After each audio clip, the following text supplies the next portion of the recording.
Okay, so I'm starting off with, this is just a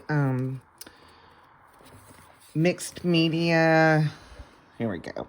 It's a mixed media sketchbook, or, I mean, it's mixed media, so you can paint in it, collage in it, anything that requires some type of weight to the paper.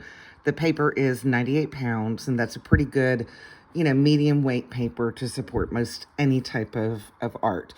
This is the Grumbacher. It's one of my personal favorites because you'll notice up here that the pages are easily removed. And then you can work on it, and then you could put it back in.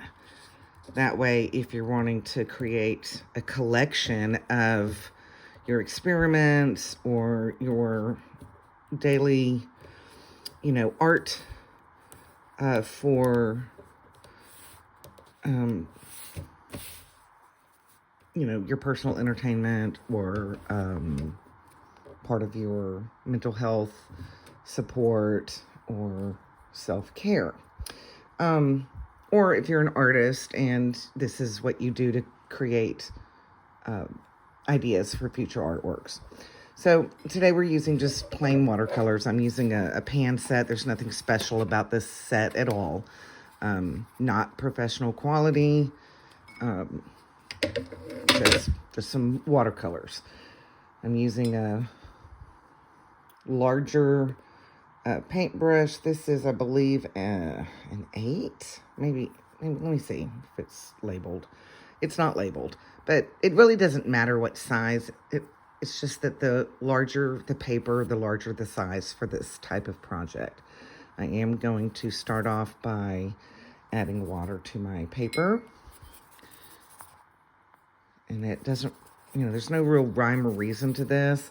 You can also use, I like this little mini spray bottle because it's portable.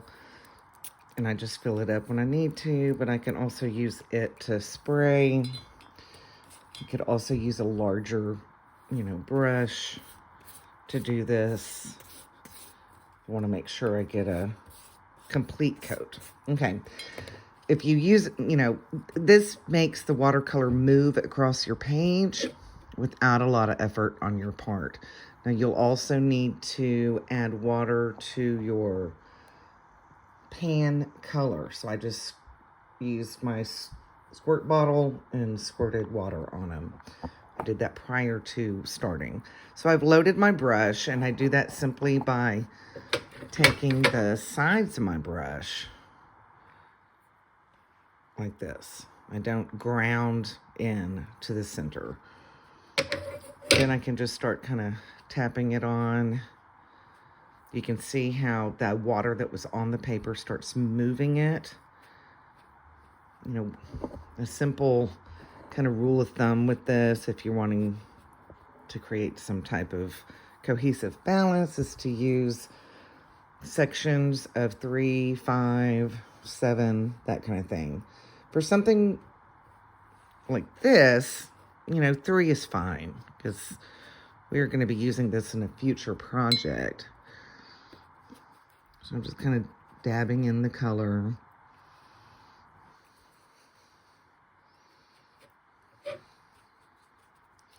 I didn't wash my brush really well between that. That's why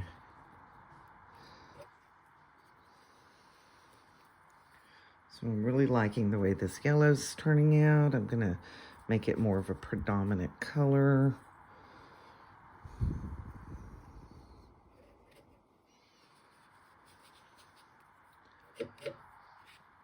But this is just a time to play. Just put down colors you like. It might look funny. You're not trying to make it look like any one thing. You're just blobbing down colors.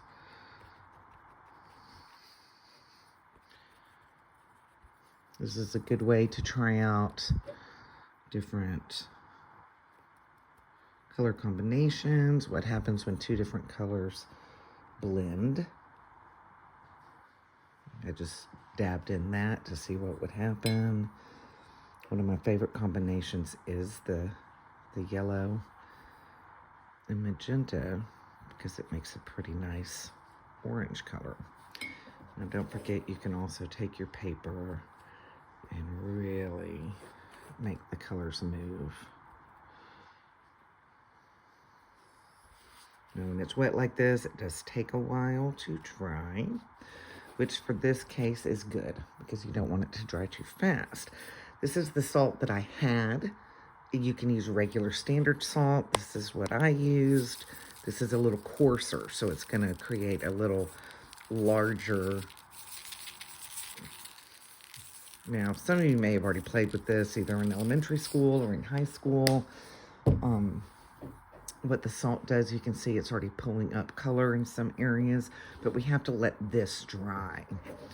Now, previously, I made one that has already, let's see, not completely dry, but it's dried quite a bit. So I'm going to go ahead and try to remove some of this salt.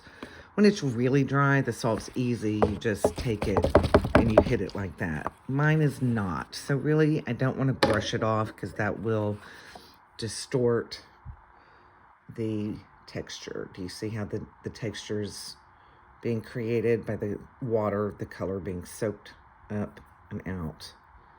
So yes, this one is not quite dry, so I can't demonstrate brushing it off, but when it is totally dry, you can just brush it off. And then you have a pretty neat, piece of paper that can be used in future artworks. Have fun painting.